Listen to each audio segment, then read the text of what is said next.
여러 가지가 있을 수 있겠지만 편지에 중요한 것은 받는 사람이에요. 받는 사람이 누구냐? 그리고 또 어떤 상황에 놓여 있느냐에 따라서 편지의 내용이 달라지기 때문입니다. 어떤 편지는 특별한 목적을 가지고 쓰이기도 합니다. 이런 편지는 이 받는 사람에 대한 깊은 알을 기반으로 상대를 격려하거나 당한 아픔을 위로해 주거나 그가 처한 상황을 극복할 만한 방법을 담고 있는 사랑의 메시지입니다. 오늘 우리가 함께 읽은 이 히브리서는 서신서, 즉 편지입니다. 누가 썼는지 대상이 특정되어 있지는 않지만 받는 사람만큼은 확실합니다. 하나님께서는 이 유대인인 그리스도인들에게 이 사랑의 메시지를 전하고 계십니다. 유대인 그리스도인들은 예수님께 직접 들었던 자들로부터 복음을 들어 믿음에 이르게 된 자들입니다. 그들은 전에 들은 복음을 통해 믿음을 가지게 되었어요. 그리고 이들은 이 믿음을 가지고 그리스도인으로서의 삶을 잘 살아냈습니다. 성도들을 섬겨서 형제에 대한 자기들의 사랑을 증명했으며 인생의 고난을 잘 견뎠고 자기보다 더 큰 고난 당한 자를 또 위로하기도 하였어요. 그리고 이 복음으로 말미암아서 자신들의 재산을 빼앗기는 어려움까지도 기꺼이 감수했습니다. 그러나 이들은 이 과거의 은혜의 경험과 영광스러웠던 삶의 모습에도 불구하고 어느새 영적으로 둔감한 상황에 빠지게 되었어요.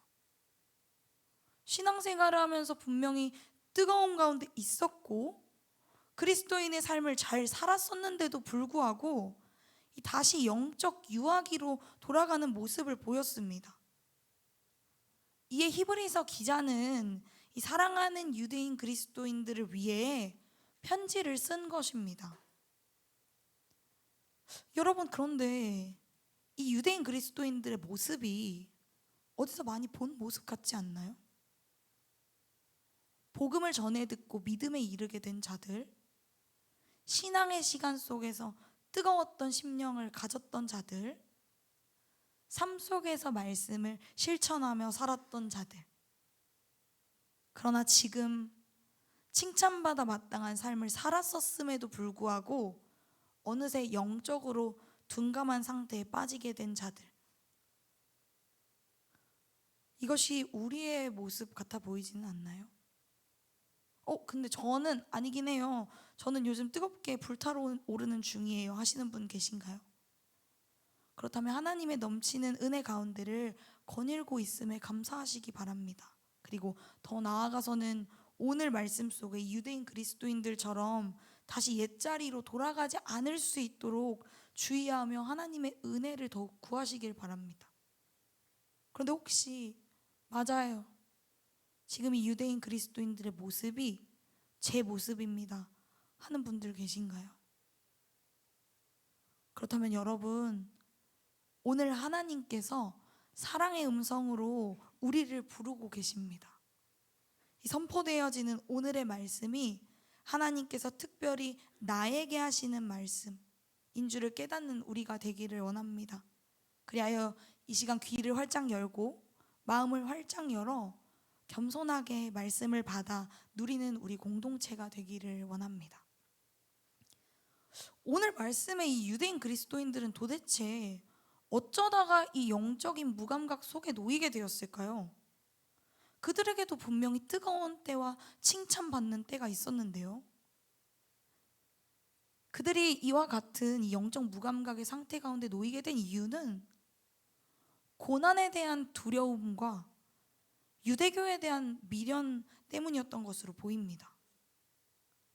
사실 유대인들 안에서 이 그리스도인들이 된다는 것은 굉장히 마이너한 것이었어요. 아싸 중에 아싸였죠. 유대인들은 이 군사적인 메시아를 간절히 바랬기 때문에 오신 메시아인 예수님을 하나님께서 약속하신 메시아로 보지 않았어요. 그리고 계속해서 그 이후로도 약속된 메시아를 기다렸어요. 이에 개종해서 그리스도인들이 된 이 유대인 그리스도인들이 꼴 보기 좋았겠어요? 그들은 이 유대인 그리스도인들에 대하여 위협을 가하였습니다. 히브리서 10장 32절 34절의 말씀을 보면 전날에 너희가 빛을 받은 후에 고난의 큰 싸움을 견디어낸 것을 생각하라. 너희가 갇힌 자를 동정하고 너희 소유를 빼앗기는 것도 기쁘게 당한 것은 하고 그들이 당한 이 고난의 내용을 언급하고 있습니다. 이 고난은 그런데 그치지를 않고 점점 더 거세어져만 가서 이제는 생명의 위협까지 느낄 지경이 된 것이죠. 이에 유대인 그리스도인들의 인내와 이 헌신의 마음은 점점 약해지게 되었고 유대교의 여러 모습들에 대한 미련을 가지기 시작하였습니다.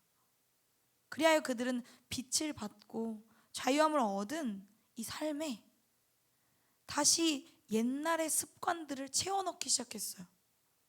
이들은 점점 심화되는 고난과 옛 습관에 대한 미련 때문에 점점 영적 무감각함 가운데 놓이게 되었습니다. 그러나 사랑하는 여러분, 이것은 다만 이들만의 문제는 아닙니다. 세상은 점점 우리 그리스도인들에 대하여 앞으로 고난을 더해갈 것이에요. 그들은 우리를 비방하고 괴롭히기 위해 안달이 나 있으며 제약을 주려고 하기도 합니다. 신앙생활을 좀 열심히 해보려고 하면 너 지금 중요한 때인데 너 지금 그거 할 때야? 라고 묻고 학원 보강이나 시험은 꼭 주일 예배 시간에 겹치게 잡으며 보강을 빠지면 망하지만 예배의 자리를 지키지 못하는 것은 전혀 문제가 없는 것처럼 우리를 가스라이팅 해대는 이 상황 가운데 있다라는 것입니다. 지금은 우리가 공부와 앞으로의 진로 정도에만 결부되어 있지만 우리가 자라나면서 이러한 어려움들은 더욱더 위협적이어질 것입니다. 또 옛 습관에 대한 미련은 어떻고요? 우리는 계속해서 말씀을 통해 사실 이 세상 속에서 주님의 능력을 구하지 않고 우리의 힘으로는 아무것도 할 수 없음을 깨달았음에도 자꾸 주님 이전에, 주님 만나기 이전에 살아가던 옛 습관의 자리로 돌아갑니다. 내가 마치 나의 삶을 통제할 수 있다라는 거짓말, 그리고 내가 열심을 다하여 만족스러운 결과를 얻어낼 수 있다라는 성취감, 내가 최선을 다하면 잘 될 거라는 그 감각을 우리는 또 다시 집어삼키고 또 다시 집어삼킨다라는 것이죠. 그러나 여러분, 말씀이 이야기하듯이 이러한 고난의 심화와 옛 습관에 대한 미련은 우리로 하나님과 점점 더 멀어지게 만듭니다. 처음에는 그 멀어짐이 마음이 불편하겠어요. 기도도 잘 안 되고 말씀도 잘 안 들리고 마음도 자꾸 집중이 안 되고 다른 데로 향하게 된다라는 것이 느껴질 것입니다. 전에는 하나님과 거하는 것으로 느껴졌는데 요즘은 뭔가 문제가 있다라는 것을 인지하게 될 것입니다. 근데 점점 이 불편함은 익숙해지고 편해지고 문제가 없는 것처럼 여겨지게 될 것입니다. 우리는 이로 말미암아 점점 교회와 거리를 두게 되며 각종 모임과 예배의 자리를 지키는 것도 그만두고자 하는 마음을 먹게 됩니다. 우리의 믿음의 걸음은 종종 경주에 비유되는데요. 이것은 우리 인생이라는 경주의 아주 큰 위기입니다. 구원의 은혜로 레이스 위에 놓이게 된 우리는 이런 상황들로 말미암아 피곤하고 낙심하게 되어서 온전한 경주를 치를 수 없게 되는 것이죠. 이에 대하여 히브리서 12장은 우리에게 이야기하고 있습니다. 모든 무거운 것과 얽매이기 쉬운 죄를 벗어버리고, 여러분들도 잘 아시다시피 운동선수들은 경기를 위해 몸을 만듭니다. 경기를 잘 해내기 위해서 합당한 몸을 만드는 것이죠. 그렇다면 영적인 경주를 해나가야 할 우리 또한 마찬가지입니다. 믿음의 경주를 완주해야 할 우리 또한 이 달리기 선수로서의 몸을 만들어 준비해야 한다라는 것이에요. 달리기 선수들의 복장을 본 적이 있나요? 최대한 공기의 저항을 줄이고 가볍고 마찰이 덜 되게 하기 위해서 짧고 타이트한 복장이 주를 이룹니다. 치렁치렁한 드레스나 정장 입고 경주하는 사람이나 온갖 짐을 바리바리 싸들고 경주를 하는 경우는 잘 없겠죠. 그렇게 말씀도 우리에게 이야기하는 것입니다. 우리가 이 경주를 하기에 피곤해서 낙심하지 않도록 최대한 가볍게, 최대한 선수의 몸을 만들라고요.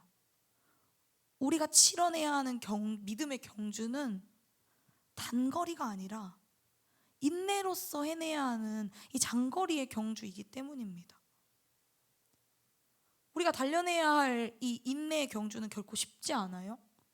우리는 끊임없이 피곤함과 낙심함을 마주대하게 됩니다. 점점 더 심해지는 고난과 옛 습관에 대한 미련이 우리를 찾아올 때 우리는 괴로운 마음에, 그것도 무거워지는 발걸음에 속도를 줄이고 마침내 멈춰 서게 되기도 합니다. 완전 지쳐서 그 자리에 주저앉게 되기도 해요. 그러나 여러분, 믿는 우리의 인생에 찾아오는 어려움은요, 하나님의 무관심이나 무능력이 아닙니다. 자기 자녀, 사랑하는 자녀의 유익을 위해 허락하시는 잠시간의 단련입니다. 때로 우리 아빠도 우리의 유익을 위해서 우리를 훈계하시기도 하시잖아요. 그러나 우리 부모님은 자신들의 기준에 따라 우리를 지도하시지만 하나님께서는 정말 선한 것, 정말 우리에게 좋은 것을 위하여 우리를 단련하시는 분이십니다. 그렇기에 이 사실을 아는 우리는 만약 우리 인생 가운데 괴로움이 계속해서 찾아올지라도 도저히 극복해낼 수 없을 것만 같은 괴로움에 무거워지는 마음을 털고 일어나서 다시 일어설 수 있는 것이죠. 피곤하여 지친 손과 연약한 무릎을 일으키고 마침내 맺게 될 의와 평강의 열매를 기대하며 다시 힘을 얻어 일어설 수 있는 것입니다. 이제 우리가 우리 삶에 찾아오는 이 고난의 의미에 대하여 알았다면 그 다음은 다시 시작될 이 믿음의 경주를 위하여 상처 입은 우리의 다리, 이 어그러진 다리를 고침받을 차례입니다. 하나님께서는 우리에게 이를 위한 방법을 가르치셨습니다. 14절의 말씀입니다. 모든 사람과 더불어 화평함과 거룩함을 따르라. 하나님께서는 우리 저는 다리의 고침을 위해서 우리에게 두 가지 측면을 제시하십니다. 하나는 공동체 안에서의 측면이고 다른 하나는 하나님과의 관계성 안에서의 측면입니다. 먼저 하나님께서는 우리에게 모든 사람과 더불어 화평하라 라고 말씀하십니다. 화평하라라는 명령은요, 단순히 싸움이 찾아왔을 때 그 자리를 피해라 하는 것이 아닙니다. 우리는 단순히 갈등의 상황을 피하기 위한 소극적임을 넘어서 모든 관계에서 적극적으로 평화를 추구해야 합니다. 평화의 유지에 힘써야 하며 평화의 상황을 힘써서 만들어내야 한다는 것입니다. 특별히 우리가 머물고 있는 이 고등부 안에서의 이 평화 유지에 힘써야 합니다. 15절 말씀입니다. 너희는 하나님의 은혜에 이르지 못하는 자가 없도록 하고 또 쓴뿌리가 나서 괴롭게 하여 많은 사람이 이로 말미암아 더럽게 되지 않게 하며. 우리는 공동체의 이 평화를 위하여 공동체를 돌아보아야 합니다. 먼저는 나와 친한 친구들, 그리고 더 넘어서는 나와 친하지 않은 우리 공동체의 곳곳을 돌아보아서 단 한 사람도 하나님의 은혜에 이르지 못하게 되는 자가 없도록 힘써 주어야 합니다. 매번 초면이 아니라 3년이 지나고 4년이 지나도 누가 있는지를 모르는 것이 아니라 한 공동체, 한 가족으로서 만나면 서로 인사하고 한 주는 어땠는지 물어보고 요즘 영적 상태는 어떤지, 기도 제목은 어떤지 묻고 기도해 줄 수 있어야 합니다. 사랑하는 여러분, 우리가 서로를 돌아보아서 제발 단 한 명이라도 은혜의 자리에 이르지 못하는 자가 없도록 힘쓰는 우리 고등부가 되시기를 바랍니다. 또한 우리는 우리 안에 쓴 뿌리가 나서 공동체를 괴롭게 하고 더럽히게 하지 못하게 하기 위해 힘써야 합니다. 쓴 뿌리는 우리 공동체를 괴롭게 하고 더럽게 만듭니다. 우리는 우리의 행실 중에 이 쓴 뿌리와 같이 공동체를 괴롭게 하고 더럽게 하는 것에는 무엇이 있는지를 살펴볼 필요가 있습니다. 공동체 구성원에 대해 좋지 않은 얘기를 하는 거, 상처를 입히는 말을 하는 것, 활동에 적극적이기보다 분위기를 해치는 것, 주변인이 예배에 집중하지 못하도록 방해하는 것, 무시하는 것, 이와 같은 쓴뿌리와 같은 행위를 하는 것은 결국 우리 공동체 전체를 괴롭게 하고 더럽게 하며 공동체가 하나님으로부터 떨어져 나가는 데 도움을 줍니다. 그러나 우리가 진정 서로에게 도움을 주어야 하는 것은 무엇일까요? 우리 고등부가 우리 안에 쓴 뿌리를 파악하고 제거해내는 이 공동체가 되기를 원합니다. 또 말씀은 음행하는 것, 하나님의 은혜의 값짐을 모르고 값싼 허망한 것과 바꾼 어리석은 에서의 모습을 취하는 자가 없도록 살피라고 이야기하고 있습니다. 하나님 말고 다른 것을 더 사랑하는 영적인 음란함과 하나님의 은혜보다 당장 나의 세상적인 욕망을 채우는 것을 더 중요하게 여기고 있는 자들이 있는지를 서로 돌아보아 살피기를 이야기하고 계시는 것입니다. 우리는 우리 모든 공동체를 돌아보아 이 모든 모습들에 놓여있는 사랑스러운 우리의 가족은 없는지 돌아보아야 합니다. 그리고 서로를 붙들어주며 더욱 더 잘 세워질 수 있도록 권면해 주어야 합니다. 붙들어서 끌어내리는 모습은 더욱 주의해야겠죠. 그러나 사실 여러분들 지금 언급된 이것들이 우리에게 너무나 쉽지 않죠. 모든 사람과 더불어 평화를 추구하라고? 공동체 중에 단 하나라도 은혜에 이르지 못하는 자가 있는지를 계속 살펴보라고? 서로를 계속 붙들어주라고? 좋지 못하는 모습 보이면 점검해주고 쓴뿌리를 제거하라고? 이런 것들을 계속해서 경계하고 살피는 것은 너무 어려운 일입니다. 그러나 그렇기에 여러분, 하나님께서 우리에게 이렇게 큰 공동체를 주신 거예요. 전도사님 혼자 힘쓰는 것이 아니라, 담임 선생님들만 힘쓰는 것이 아니라, 리더들만 힘쓰는 것이 아니라 우리 모두가 함께 서로를 돌아보고 붙들어질 수 있도록 우리에게 많은 지체들을 주셨습니다. 이 사실에 감사하며 우리가 서로를 돌아보고 서로를 위해 기도해주는 공동체가 되기를 원합니다. 하나님께서는 이제는 하나님과의 관계성 속에서 우리의 저는 다리를 고침받을 방법을 가르쳐 주세요. 하나님의 방법은 거룩함을 따르는 것입니다. 하나님의 자녀가 된 우리는 필연적으로 아빠의 모습을 닮아가야 해요. 우리 아버지의 모습은 거룩입니다. 근데 여러분들 인생을 살아가며 우리 아버지의 거룩하심을 닮아가는 것이 쉽던가요? 거룩함을 유지하는 건 너무 어렵죠. 우리는 매 순간 하나님 닮아가고 싶다고 생각하지만 믿음의 조상들과 같은 믿음을 나도 가지고 싶다라고 말씀을 읽을 때마다 결심하지만 닮고 싶다고 생각하면 생각할수록, 닮기 위해 노력해보면 노력할수록 오히려 우리는 우리의 연약함을 크게 보게 됩니다.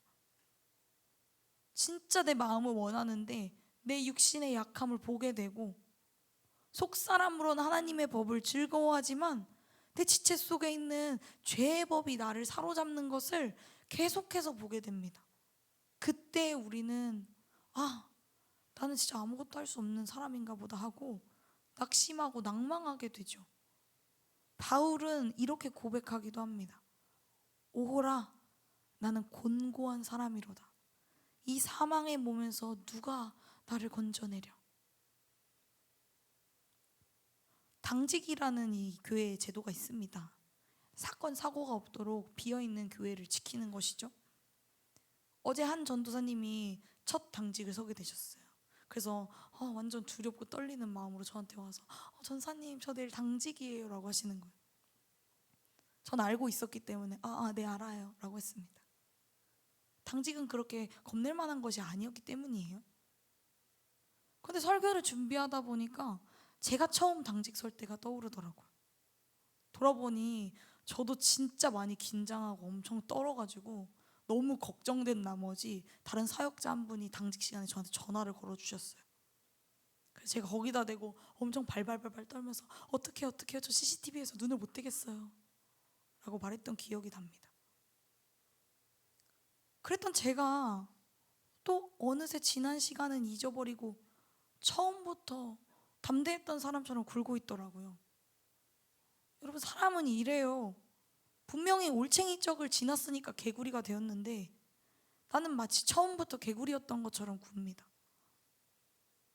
전사님의 20대 초반을 돌아보면 전사님을 가르치던 간사님들께서 지혜야, 영혼의 양식인 말씀을 좀 먹어. 너는 지금 네 배만 불리고 있지 네 영혼은 굶겨 죽이고 있어. 너 지금 서서히 죽어가고 있다고. 너 영혼이 지금 아사하고 있다니까? 라고 말씀하셨던 간사님들께 진짜 아는데 잘 안 돼요 라는 말을 입에 달고 살았던 기억이 납니다. 그래 놓고서는 지금 이 자리에 제가 전도사라고 서서 싹 다 잊어버리고 여러분들에게 거룩의 삶을 사세요, 말씀 보는 삶을 사세요, 맨날 큐티하세요, 하나님 말씀에 순종하세요 하면서 해라 하고 있었던 것을 보게 되더라고요. 근데 여러분, 제가 생각해보니 제가 오늘 이날까지 자라온 것은 사실 제가 뭔가를 해서가 아니었습니다. 하나님께서 어떻게든 저를 예배의 자리에 접붙여 주시고 어떻게든 저를 기도의 자리에 머물게 해주셔서 이만큼까지 자라날 수 있게 해주신 거예요. 우리 여러분들도 마찬가지 아닌가요? 여러분, 해야 되는데 나 이렇게 살아야 되는데 라는 마음 속에서 도저히 극복해낼 수 없는 좌절감만을 맛보고 계신가요? 나는 전도사님 말씀에 따르면 사실 하나님을 사랑하지 않는 사람인가 보다, 나는 진짜 도저히 안 되는가 보다 하고 생각하고 낙심하고 계신가요? 일어날 힘이 다 소진돼서 주저앉아 계신가요?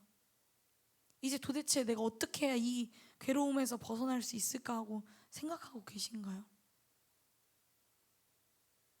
여러분, 그래서 우리에게 예수님이 오신 거예요.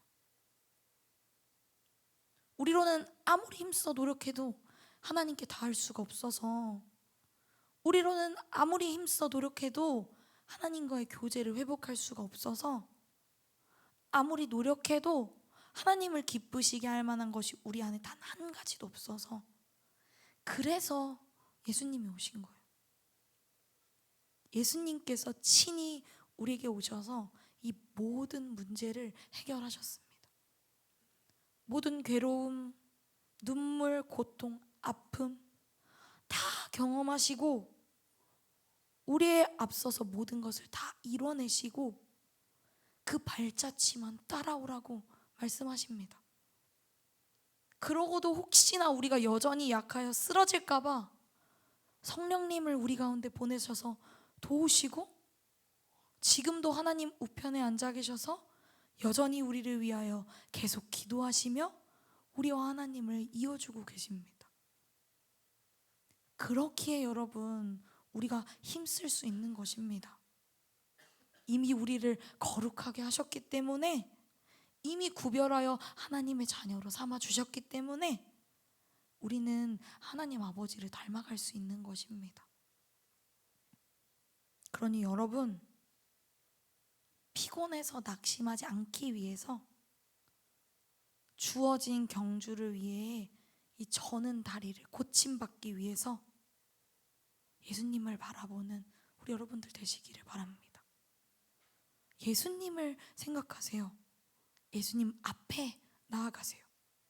그때 이미 다 이루시고도 두 팔 벌려 우리를 응원하고 계시는 우리 주님께서 우리가 이 경주를 인내로써 완주해낼 수 있도록 마침내는 잘하였다, 잘하였다 우리 예쁜 충성된 종아 하고 우리 아버지의 칭찬을 들을 수 있도록 도우시고 이끌어 나가실 것입니다.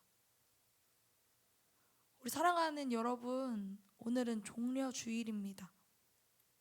우리를 죄와 사망의 종노릇하던 자리에서 영원한 생명으로 옮겨주시고 하나님과의 관계를 다시 회복해 주신 예수 그리스도께서 예루살렘 성에 입성하신 날입니다. 이제 주님께서는 우리를 위하여 모든 고난, 고통, 괴로움을 당하실 것입니다. 그리고 마침내 죽임 당하셨다가 죽음을 이기시고 부활하실 것입니다. 이 모든 억울함과 수치는 다 우리를 위하여 당하심입니다.